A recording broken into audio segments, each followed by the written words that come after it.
আজ বুধবার দিন শুরু হলো খুবই বড় ধরনের একটা দুর্ঘটনা দিয়ে। করিমগঞ্জের শুভ্রাকান্দিতে একটি মালবাহী লরি নিয়ন্ত্রণ হারিয়ে রাস্তার পাশে ছিটকে পড়ে। অল্পের জন্য চালক ও সহচালক রক্ষা পেলে প্রায় 15 থেকে 20 লক্ষাধিক টাকার ক্ষয়ক্ষতি হয়েছে বলে জানা গেছে। দর্শকদের জন্য এই মুহূর্তের একটা বিগ ব্রেকিং।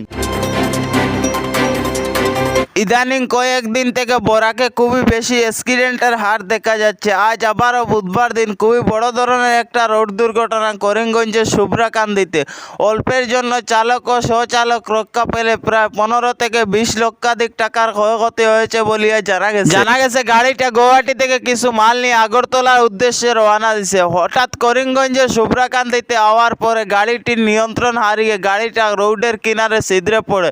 অল্পের জন্য চালক ও সহচালক রক্ষা পেলে 15 থেকে 20 লক্ষাধিক টাকার ক্ষয়ক্ষতি হয়েছে বলে জানা গেছে। কয়েকদিন থেকে বরাকবেলিতে খুবই বেশি অ্যাক্সিডেন্ট হয়ে যাচ্ছে গাড়ি ওভার স্পিডে চালানির কারণে। তাই সব ড্রাইভারদেরকে বলছি গাড়ি নিয়ন্ত্রণ হাতে রেখে চালাইবার জন্য। এখন পর্যন্ত সংবাদ অতটুকু। পরবর্তী কোনো সংবাদে আবারও ফিরে হবে।